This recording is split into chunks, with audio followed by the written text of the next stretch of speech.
Throughout his career, Kevin Harvick owned Phoenix Raceway, posting an average finish of 8.5 at the track, and we think of him as the GOAT of Phoenix. Meanwhile, Marcos Ambrose had a career average finish of 8.7 on road courses. So today, let's talk about how far ahead of his time NASCAR fans' favorite Aussie was, and how Marcos Ambrose walked so that Shane van Gisbergen could run.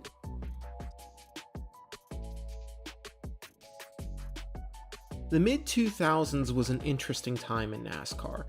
The sport's popularity was at its peak, and drivers from series around the world wanted in on the action. When Pablo, Montoya, Sam Hornish Jr., Marcos Ambrose, Dario Franchitti, Danica Patrick, and others made attempts to come over to NASCAR. The success level of these drivers varied greatly, but some of them were seriously ahead of their time. I was going to make one video discussing a few of these drivers, but after doing my research and looking at the stats, I decided to break them up into their own videos, starting today with Marcos Ambrose, who was absolutely a driver ahead of his time. One thing I will mention now and talk about more later is Marcos Ambrose walked so that Shane van Gisbergen could run. Van Gisbergen is coming to NASCAR next year from the Australian Supercar Series, which is where Ambrose made a name for himself. In 5 seasons, Ambrose won 28 races, stood on the podium 65 times, and won back-to-back championships in 2003 and 2004. After a few seasons of domination in Australia, Ambrose decided to pursue a career in NASCAR. In 2006, he ran a full Truck Series schedule, minus the first 2 races, and was, well, okay for a rookie. He won a pole award, 2 top 5s, 4 top 10s, and finished 21st in points. From there, it was on to the Xfinity Series for 2 full seasons, in 2007 and 2008. The 2007 season was alright, and 2008 actually saw him capture his first NASCAR win at Watkins Glen. Success at Watkins Glen is going to be a theme in this video. Ambrose also got his first chance at running some Cup races in 2008. His first start would come at Sonoma, in the Wood Brothers 21 car. Ambrose qualified 7th, but due to a transmission issue finished 42nd. He would make up for it with a 3rd place finish at Watkins Glen later that year. In total, he made 11 starts in 2008, split between the 21 car and the 47 car, before moving to the Cup Series in JTG Doherty's 47 car full-time in 2009. His time in the 47 car was really highlighted by the now infamous incident at Sonoma in 2010, where he lost the lead while trying to save fuel during caution, and it cost him an almost certain win. He ultimately finished 6th, which would actually be his worst road course finish during those 2 seasons. Of course, everyone expected him to do well on the road courses, but he did show some good speed on short tracks as well, Bristol and Richmond in particular. His first season at Richard Petty Motorsports was arguably his best in NASCAR, highlighted by a win at Watkins Glen. He would follow that up with another win at Watkins Glen the following year, in one of the most exciting finishes NASCAR has seen in the last 20 years. This would mark his 2nd and final Cup Series victory. Between the Cup Series and Xfinity Series, Ambrose would total 7 wins, 6 of which came at Watkins Glen. The other was an Xfinity Series victory at Montreal. Ambrose would continue to race in the NASCAR Cup Series for 2 more years following his last win, and saw some moderate success, particularly at the short tracks, and of course, the road courses. In total, he finished his career with 227 Cup Series starts, 2 wins, 46 top 10s, an average finish of 20.2, and 3 pole awards. But let's break down his stats a little and show just why he was so far ahead of his time. During his time in NASCAR, the schedule only included 2 road course races each year. So in 7 seasons, he only made 14 starts on road courses. In those 14 races, he only finished outside the top 10 twice, giving him an average finish of 8.7 on the road courses. But I already mentioned that, and the Kevin Harvick Phoenix comparison, What I didn't mention was that if you remove those two outside the top 10 finishes, a 42nd for transmission failure and a 31st for a wreck, his average finish on road courses was an absurd 4.9. And Ambrose did this while spending his entire career in mid-tier equipment at best.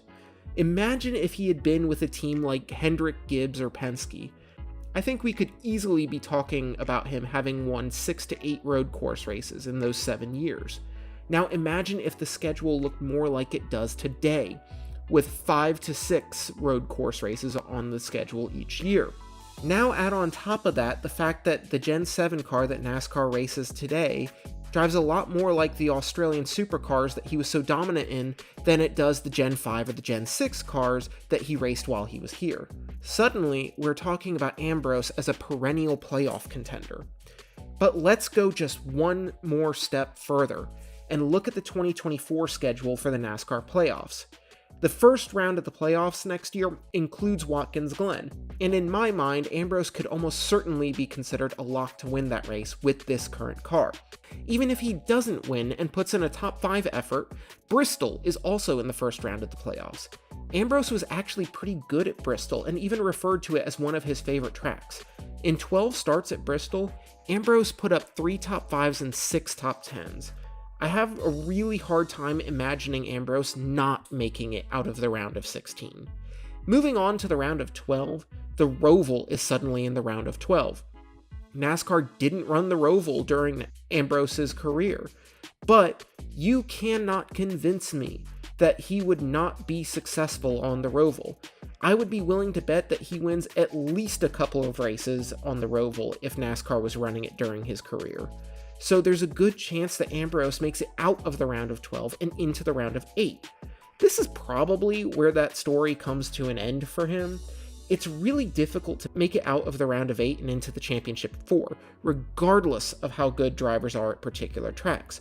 The competition is just so good at that point, and anything can happen. Plus, the tracks are not tracks that Ambrose had a whole lot of success at.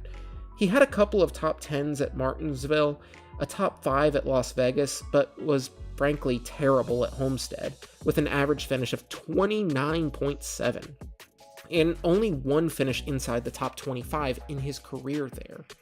But still, if you're a big team like Hendrick, Gibbs, Penske, or Trackhouse, a guy that you can bank on getting you into the round of 8 every year is a guy you want on your team. Add to that the fact that Ambrose was one of the most likable drivers in NASCAR, which would play well with sponsors. I think there's a good chance Ambrose would have a shot at running in top-tier equipment at some point if he was racing today.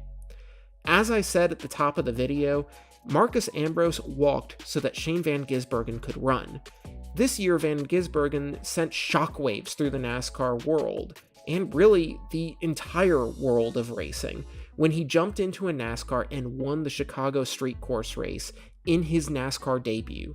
Sure, none of NASCAR's full-time drivers had street course experience, but he was jumping into an entirely new series and an entirely new car.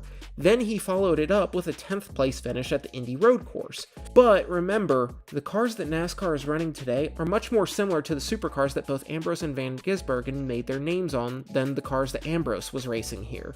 So let's compare Ambrose's stats in Australia to Van Gisbergen to see if maybe we can get an idea of how Ambrose would have fared in a similar situation. I'm going to try to tread very carefully here because, again, I don't know much about the Supercars series, but if you're an avid Supercars fan, drop a comment below and let's talk because I really do want to learn more about your series. So, during his 5 full seasons in Supercars, Ambrose won 2 championships, won 28 races, and had an average finish of 7.7. As for Van Gisbergen, in 16 seasons, he has 3 championships, 63 wins, and an average finish of 8.5. I don't want to say that these are apples to apples comparisons. They raced at different times, so I'm sure the competition has changed over time, just as it has in NASCAR. But based on these numbers, I think you could expect Ambrose to have at least a similar level of performance to Van Gisbergen, if not better. SVG is going to run a partial schedule in 2024 across a variety of series, including the Trucks, Xfinity, and Cup Series.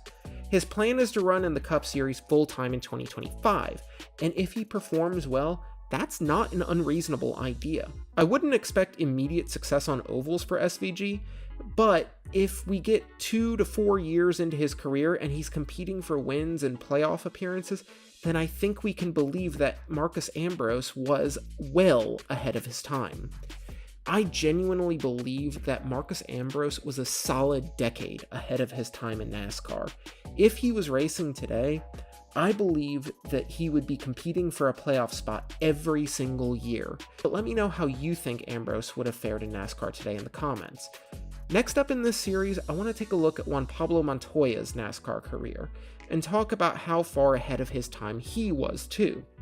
Then, I may look at the careers of some other drivers from that time period as well. If you have drivers that you want to suggest, please drop a comment and let me know who those drivers are.